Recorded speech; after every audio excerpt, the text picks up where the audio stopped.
Welcome back, everyone, to our monthly series of security synopsis, which I always find hard to say. Should have retitled it something else.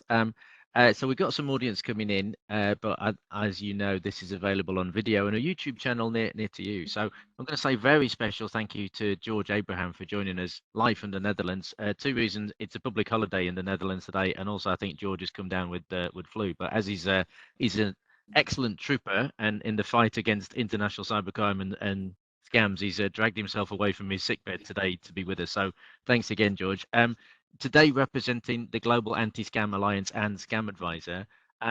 So I mean, please give us just a minute on Scam Advisor, which I think is your commercial arm, and then we can maybe talk a little bit more about the work of the Global Anti-Scam Alliance in detail, and then get into more detail and some questions. So over to you, sir. Thank you very much, Andy. First of all, thank you very much for having me. And I already want to apologize to the audience, not only for the fact that I'm Dutch, and my apologies for sometimes abusing your language. I will do my best. And secondly, for my sniveling, because I have a little bit of a flu. About Scam Advisor. Scam Advisor actually was set up by a developer from the UK in 2012. Story goes that he bought a golf set online, proved to be a fake, and as you know, nothing is as dangerous as an angry developer. So he started to work on an algorithm to determine what's the likelihood of this website being either legit or possibly a scam. In 2018, we took over. We modernized the platform, but also started working together with the London City Police, FBI, Dutch Police, Swiss Police, consumer protection organizations, and many more. They send us on a daily basis hundreds of scammy websites, manually vetted, and that helps us to continuously improve the algorithm to better identify scammy websites.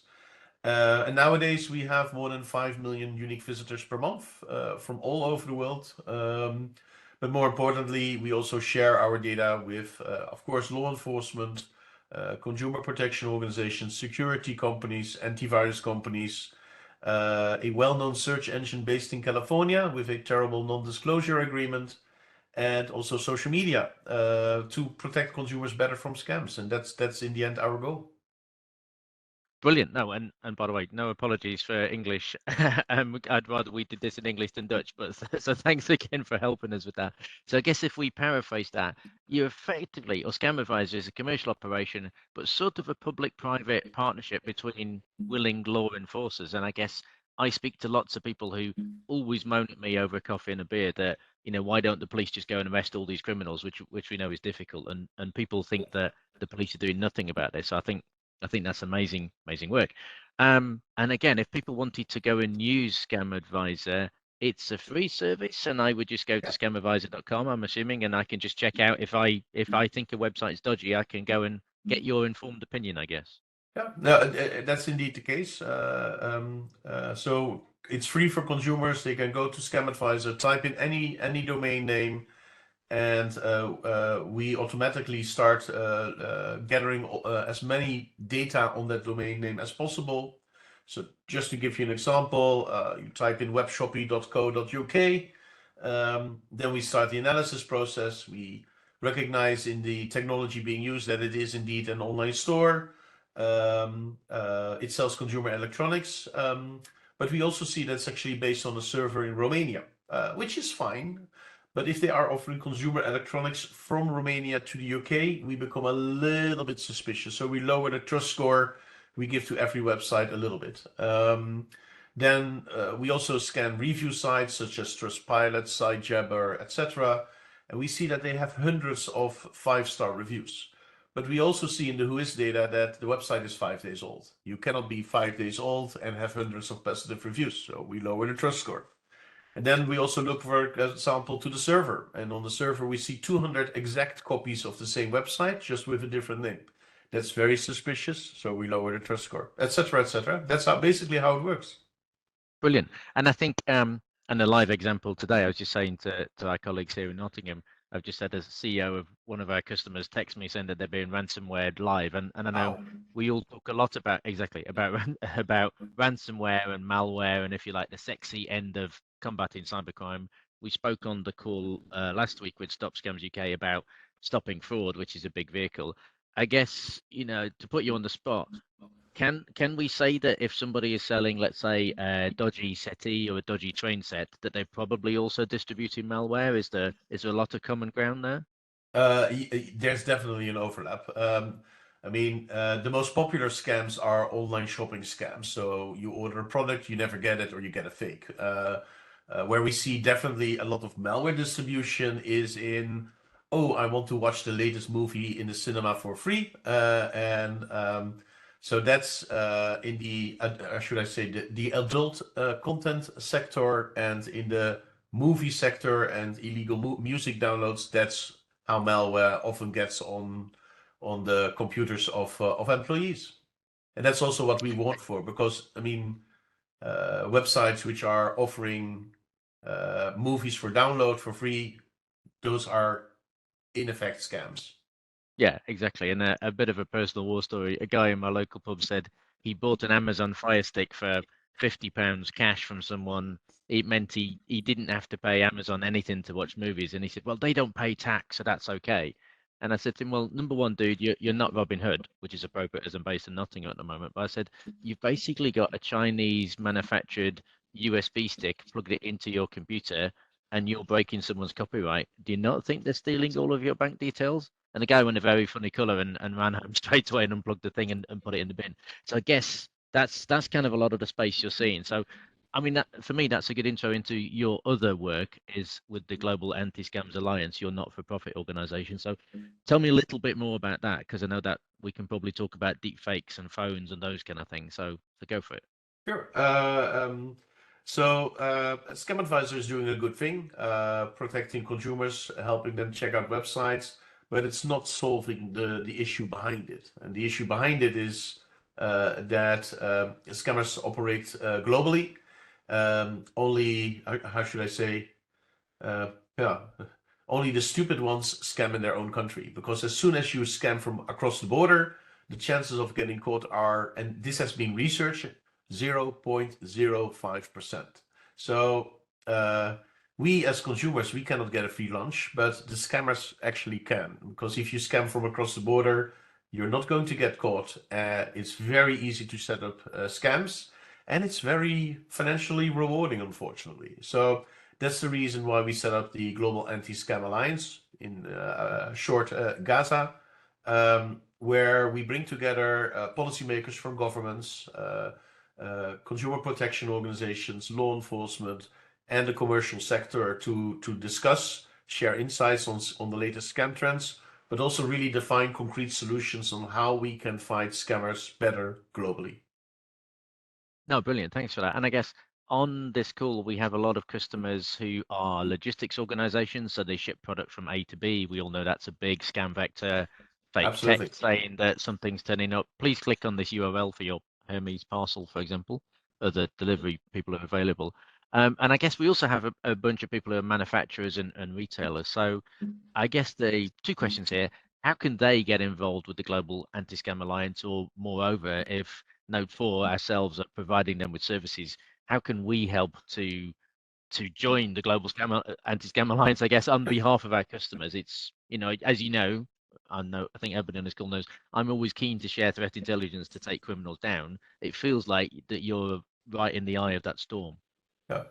I mean, Gaza is open to the individuals. Yeah, individuals are always happy to join our knowledge sharing groups. We have on average 2 meetings every month virtually about specific trends or specific ways to identify scams. We have 6 broad topics.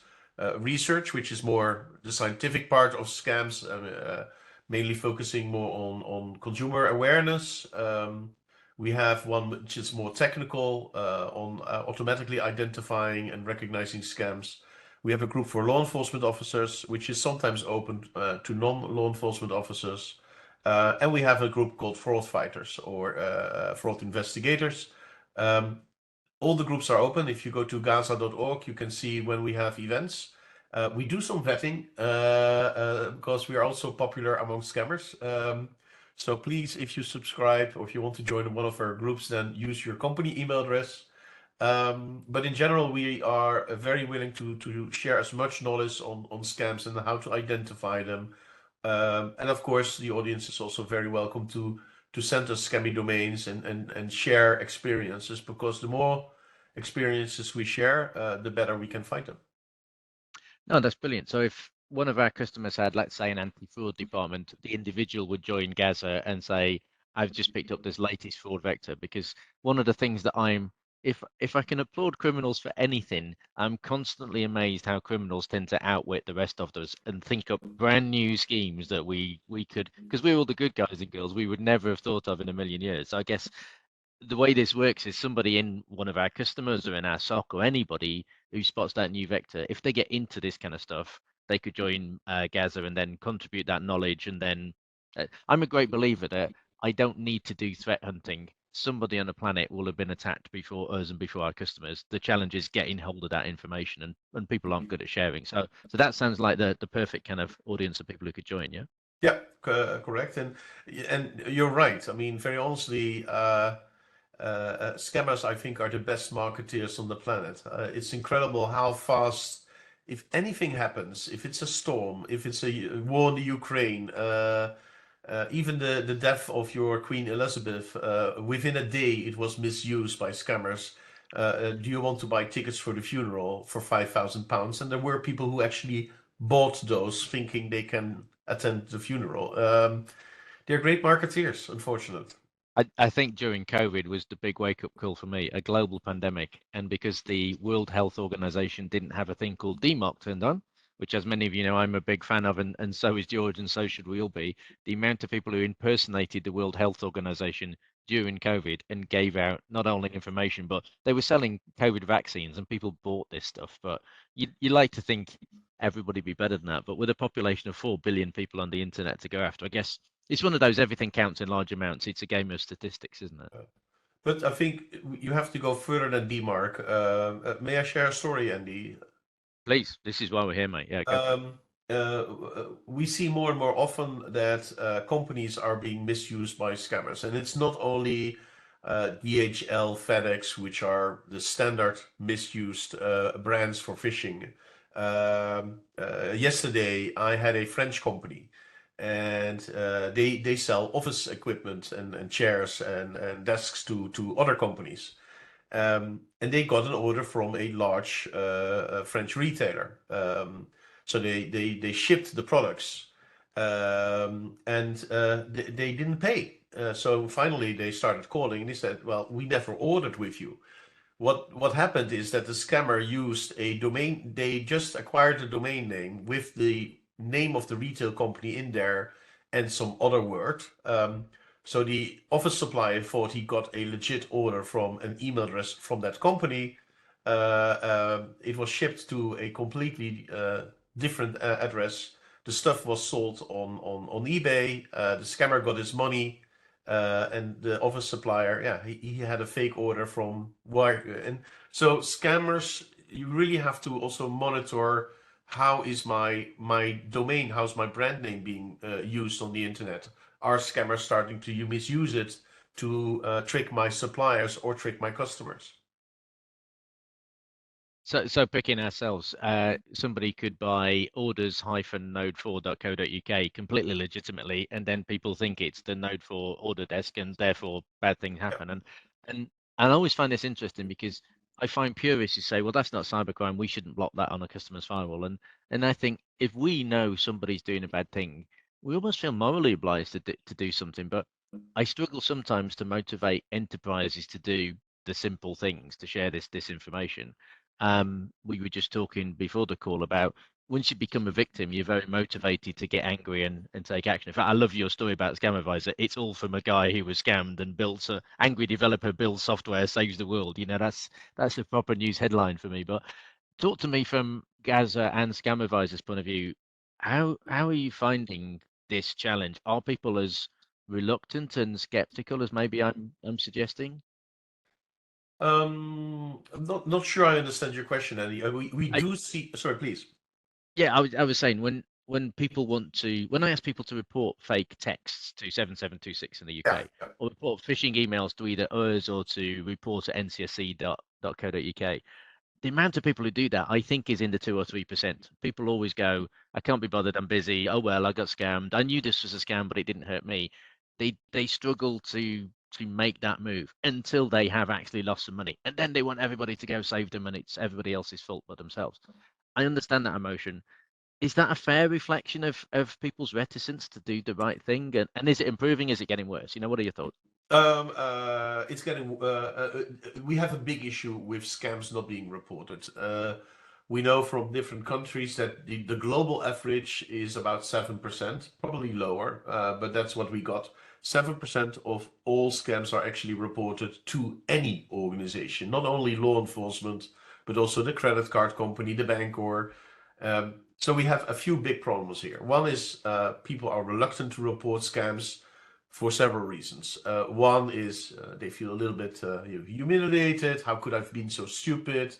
And also they think it doesn't make sense. And unfortunately, in the latter, they are at the moment right because, well, I mean, the Dutch police, same with the UK, but in the Dutch police, we just came out an article. Less than, I mean, 90% of all the reports related to online fraud coming in at the Dutch police, the police says, yes, thank you very much, and doesn't do anything with it. And they're very transparent in that because they say, we cannot help. I mean, the scammer is abroad, we're never going to catch him. And of those 10% left, less than 2% is resolved in the sense that at least they have an idea who it is.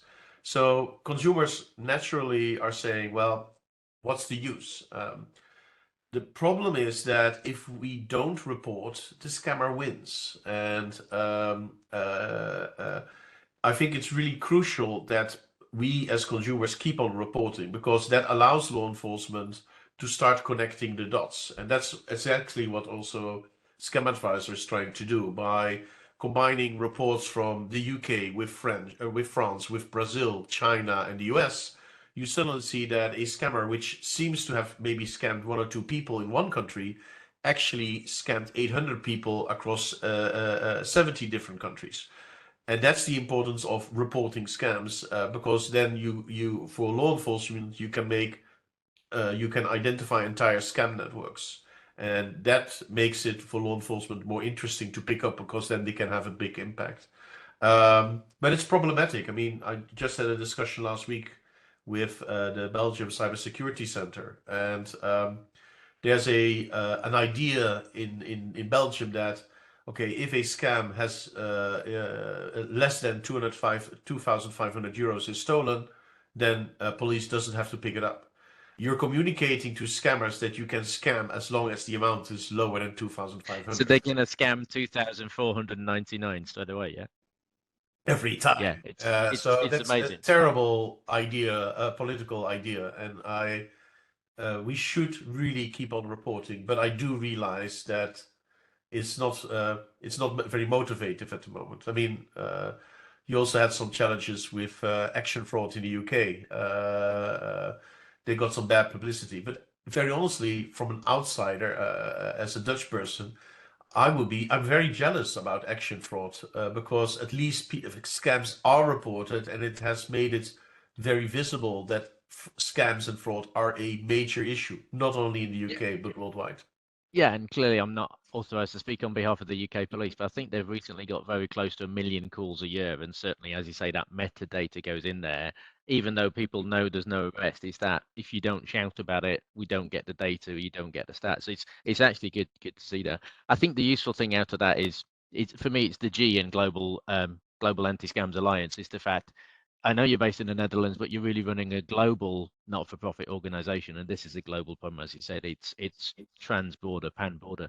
I mean, the really big question, and this probably opens up hours worth of conversation. So go fill your boots, as we would say in the UK. I don't quite know the Dutch equivalent to that. Um, AI. So, number one, when you said the Belgian police have done this, if I was a criminal, I'd be using AI to find all the different vectors and all the different languages to go and scam all the different countries. So, AI is super cheap now. ChatGPT. I could go into ChatGPT and go, how do I scam a typical Belgian citizen and what's the law? I've got all that data straight away. Deep fake as well. We were talking, I think you've probably got a story about somebody deep faking Yeah. you, so it'd be good to dive into that. And then I guess finally, now that AI is so available, and you talked about an angry developer writes some code, you've used the word algorithm. The next letter in the alphabet for me after algorithm is always AI. So yeah, let's talk about those. Let's start with your deep fake story because Yeah. I've not heard this one. I'm keen to find out if you can nearly get scammed and I can nearly get scammed, and I worry for everybody who's I on mean, the job. first of all, everybody can get scammed. I always say, if you haven't been scammed at least once in your life, you probably didn't live because you didn't take any risk. You didn't go out and see the world. I've been scammed, I think 2 or 3 times in my life. Yeah, me too. I'll fess up as well. We've all been there. Good, but it's always hard to admit. Uh, my other experience is that, as I said before, I mean, scammers are great marketeers, but they also know how to use the latest tech to their advantage very quickly. And a few weeks ago, I mean, we are always looking for new developers to improve Scam Advisor. So I was contacted via LinkedIn by a developer from Serbia. He said, "Hey, I really like what you're doing. I want to help. I am available full time." On paper, it looked really good. And he also sent us his GitHub account, which is a kind of website where you can see his portfolio and see what he has done. All looked good, so I said, "Hey, let's have a call," and we organized a video call. But he wasn't showing his video, so I asked, "Hey, can you turn on your video?" And he said, "Oh, my camera on this machine is not working. Give me 5 minutes, and I will be back." And then we continued the conversation, and it was a little bit strange because he looked he said he was Serbian. He looked like a Serbian person, but his accent was Asian. So after a while, I asked, "Would you mind removing your glasses?" And then the connection broke. And I've been trying to contact him ever since. And I think that has been my first deepfake experience. That looking back, the video was sometimes a little bit awkward, but it was really good. And if the accent wouldn't, I mean, if he would have used a Asian looking person, I probably wouldn't have asked him to remove his glasses because I would have not have been suspicious. And now we see several scammers already using deepfake in very advanced ways that you think you're chatting on your mobile with a person also on his mobile, but actually it's really a completely automated generated visual of the scammer, but with a different face, and it's impossible for consumers to see the differences. So one of the very practical things I would like to advise everybody already in this call: agree on certain questions or passwords. If you and that can be both with your children. Agree on a typical question with your child. That if you think your child is calling saying that he needs money because he has been kidnapped or is stuck abroad, agree on a question you can ask him. So what's the name of your favorite teddy bear? Something that would only be Something like known by that. the inner circle of the family, And the Yeah. same with your It's almost boss. like it's almost like what do they call it in American houses? It's like a safe room, isn't it? You need the safe word or the safe room Yeah, stuff that's only known by blood relatives. but Wow. I and mean that's exactly. Sorry, Andy. it's a level of paranoia that it's a shame we've kind of got there. And you do remind me. I mean, so this sounds like a developer who's trying to get inside Scam Advisor to clearly do bad things. I think I learned this morning that 40% of code on GitHub now is written by machines. So the fact that you could also be using dangerous code, your developers could be finding dangerous code. So I guess testing the provenance of this, what it makes me think, and this is at risk of bigging up both of your organizations, but the thing here is that somebody will get scammed by these people. Therefore, if that person does fess up and does report in a safe environment, then you have the chance of telling everybody else about that thing and shutting it down. It's almost a human layer becomes the only defense against AI, doesn't it? Yeah. And I also wanted to stress the importance that it's not only with your child, but probably also with your CEO. Yeah. Another Another anecdote. I recently spoke By with the way, let's not make a parallel between behavior of children and behavior of most people CEOs. But yeah, I we think could they're make that on a quite different. comparable, aren't they? In Yes, behavior. you're allowed to, as your CEO, you're allowed to say that, but I'm not clearly. Um, no, but recently I spoke to the chief security officer of one of the largest security companies in the world, and he confessed that he got a text message from his boss saying, "Hey, I'm talking to a big client. I want to give him something. Can you arrange a Google gift card?" And he sent a Google gift card of $250. And the only reason why he got suspicious afterwards, because the phone number was his CEO, the way he was addressed was like his CEO. The only reason he got suspicious is that within 5 minutes he got a message. Thank you. Can you now get me an Amazon gift card, same amount? Um, so anybody can get scammed. It's just, I mean, at the moment of weakness, or we're busy, or we simply no longer can see it. And in terms of, again, we've touched on AI. I think I may have told this story before, but one of our customers was ransomware. It wasn't fatal for their organization. It gave them the big wake-up call. Like we've said, I think on this call and many others, there's nothing like a victim to actually respond. It's, again, to use a British colloquialism, shutting the door after the horse has bolted. Um, yeah, but in this case, the guy was about to turn on multi-factor authentication. The day he sent out the email telling the whole company to turn it on, 24 hours later, he was ransomware. And I said, "You're pretty sure the criminals were listening to your email, yeah?" And he went, "Yeah, of course. They knew it would be a lot harder to ransomware me after I'd done that." So again, touching on AI, I don't think I used to think there weren't many man in the middle attacks, as in people listening to people's emails. But talk to me about, do you think criminals are using AI to listen to all of our conversations on Facebook, on email, to build that thing? Because I think if you get an email from the genuine end debates, everybody on this call knows it's badly spelt and there's no punctuation, so you know it's definitely me. By the way, if anybody on this call ever gets a really well spelt email from me, it is a scam. But to learn how to write like me probably would take about half an hour using AI. Am I right with that? Is that escalating? Is that a threat we're worried about? Yes, I think you're right, and it's not only the way you write; it's the way you speak. I mean, it's free on the internet that if you upload, I think, a few minutes of the way you talk, then the AI can talk just like you.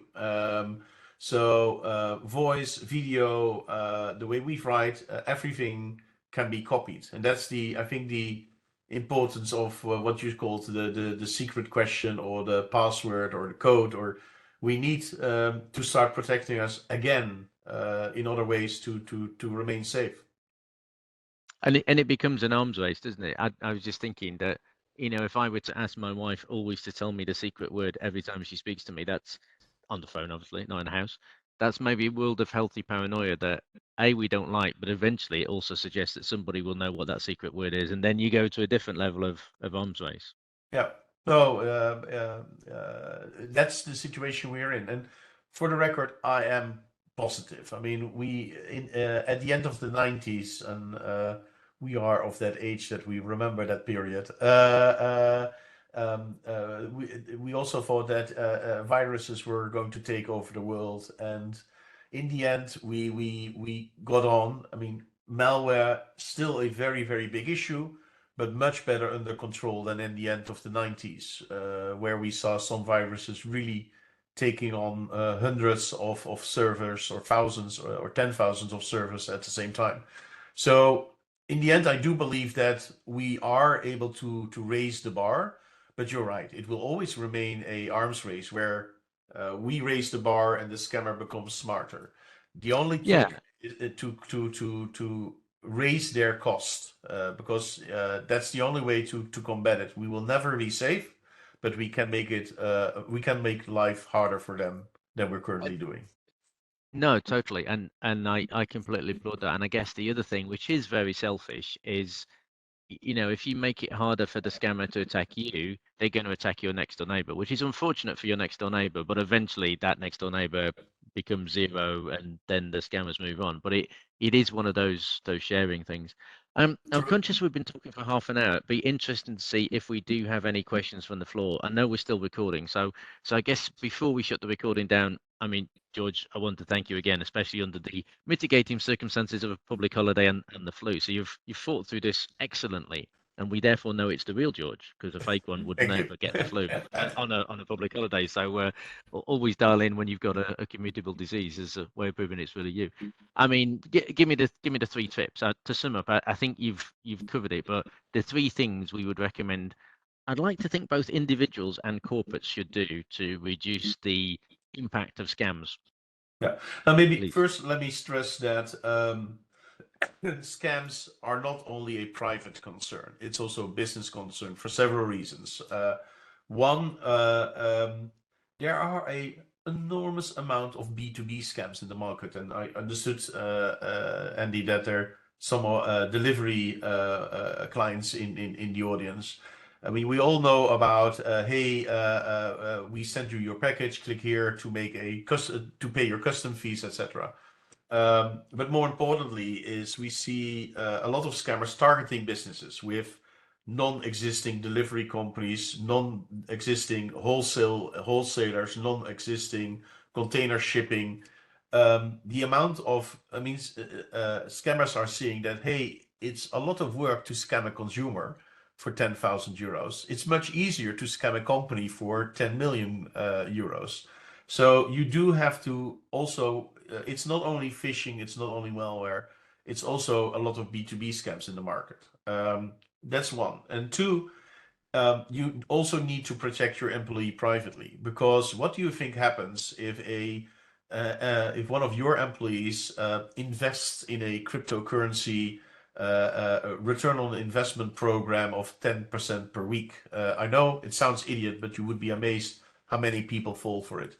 If that person loses all his savings, he is becoming a liability and a risk for the company. So very honestly, it's quite cheap to add protection next to malware and phishing.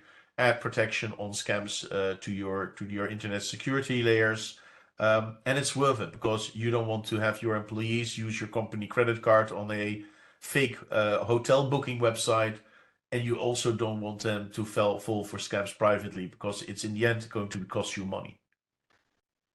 Yeah, it fuels the insider threat debate, doesn't it? And although you could Yes. say it's not my job to protect my employees from fraud whilst using my internet connection, I think I can argue that it's really good stewardship to do that. But yes, if we inadvertently allow one of anybody's employees to, as you say, fall for a scam, the chances of them not wanting to go home to their wife, husband, or family and go, today I lost £10,000. Instead, I stole £10,000 from my employer to cover that. It fuels secondary crime, doesn't it?